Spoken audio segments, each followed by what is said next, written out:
motherfucking gingers. Take a drink, ginger boy. Hey, Ginger, take a drink before you go out there and kill yourself.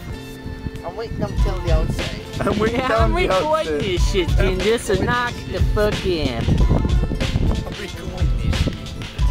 It's recording.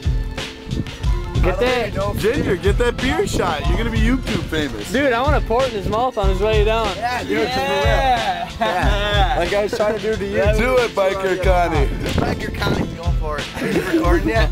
Oh, we've been recording the whole time. 715. Ressa. Little Do it. Yeah. Oh. He's going to the side now. You can see the water so good from over here. Real.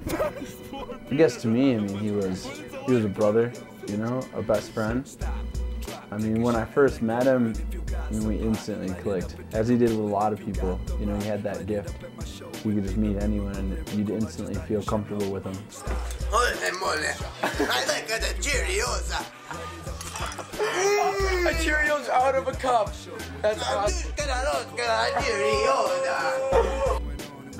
I would think, though, to me personally, what made it different was that in a very short time, we ended up starting to spend an inordinate amount of time together. I mean, we did everything together. I mean, you know, party, dirt bike, fix this, work that, school, snowboarding, snowmobiling. Stop, drop, take a shot and let go. Lots of things that can't be talked about and lots of things that should be. All sorts of fun stuff, man. Yes, character. Look at me and the dog. We are friends. Me and the dog. On Sunday morning, we got up early, partied Saturday night on the river. Sunday morning, we got up early, we went to the Apple River for this. It was supposed to be this big thing with a bunch of cute girls and a big party and this and that. It was just the five of us the whole day. It was just the five bros cruising down the river, having a good time, screaming for boobs and hanging out. Came home and you know, made it home. We're bumming around Max's place and we had the idea for King, the King. Had to go get some Chinese food. And so Chris is like, I'll drive. And we all were just like, okay. And so we all just piled into the Geo Metro. I was like, well, let's go look for dirt bike hits. So we went flying over into T-Rock and we were flying around. And I mean, we had run through there hundreds of times, you know. We went all the way back, came all the way back around. We just came into this downward sloping left way too fast. And it was weird. It was almost like we kind of all knew, like, oh, too fast.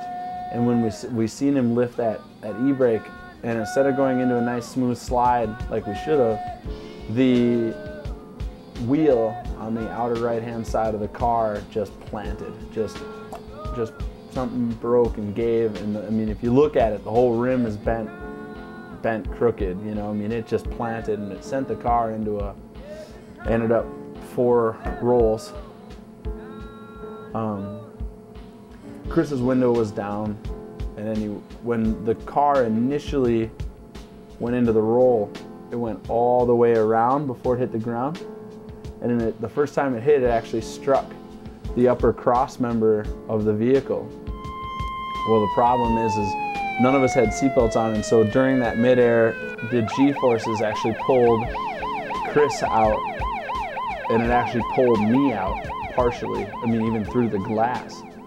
And then it came down on both of us, and unfortunately, his head was under the A-pillar, and my head got pulled back in, and that's when that glass of the bottom half of that window scraped my ear off.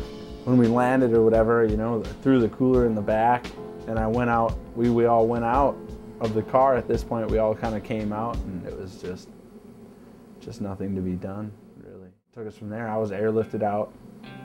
The dude on the helicopter asked me if I wanted to state my living will. It's kind of scary. The guy said, well, what does it hurt? Where does it hurt? Where does it hurt? You know, and he had a syringe, you know, I'm sure he had Novocaine or something, and it's just like, I just watched you put a sheet over my best friend, you know? Nothing hurts more than that. He came up with this bus tour idea, you know, so we could travel around and do these contests and be, you know, all of our riders all over. After he passed away, I was given a large check for the loss of my year. I felt as though I had been kicked in the face of quit screwing around and do something, you know? It's that easy. And the way you live, it's gonna happen. So you might as well do something while you're here, you know? And so I decided to do a bus tour.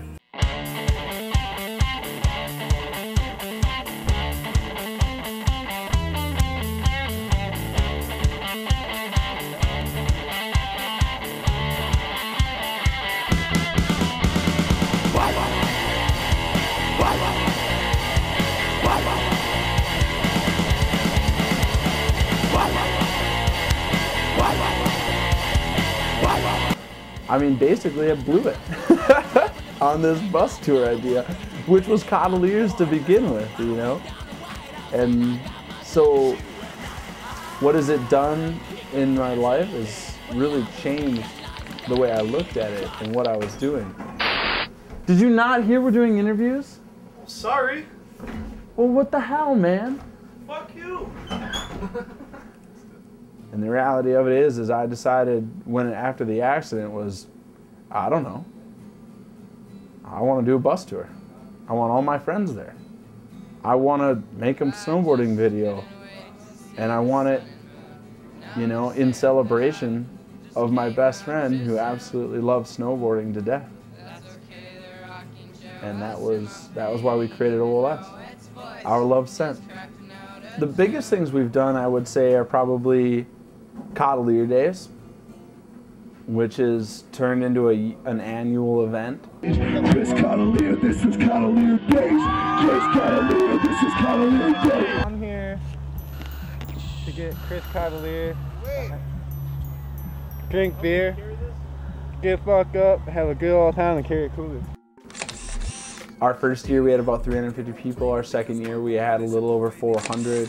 And our second year we were rained out for 2 days. Out of the 3. And if you don't know who felt this, you need to do some research on what real music is. This is Well, I guess we're here to raise some money, pretty much celebrating the life, I guess.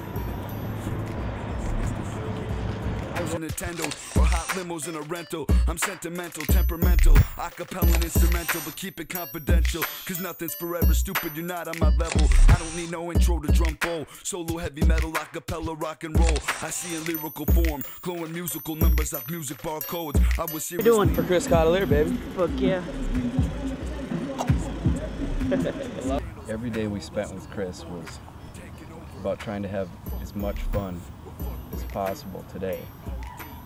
And we'd wake up the next day and Chris would already be trying to figure out how to have more fun, you know, the next day. Just figuring out how to enjoy life as much as possible today, and how to figure out how to enjoy life more tomorrow. We changed the meaning of OLS, which is something Chris created, to Our Love Scent. We created a website, olscrew.com, which is to document and try and show people what we're doing every day of our lives, trying to live as positively and as in the moment as we can. I guess it made me realize the most that you don't know how much time, you don't know what dumb thing you're gonna do next that's gonna end it.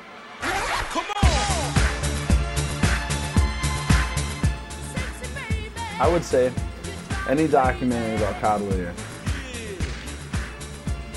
would have to have a slight understanding of the fact of how much he loved to party. You know, how much of an aura or an energy or a personality he carried everywhere he went. And if you want shook, you won't regret it. Your mama made ya, I wanna sweat it. I see you in this party, cool with everybody, but my body wanna push up on your body. Big Poppy, gang with old jalopies,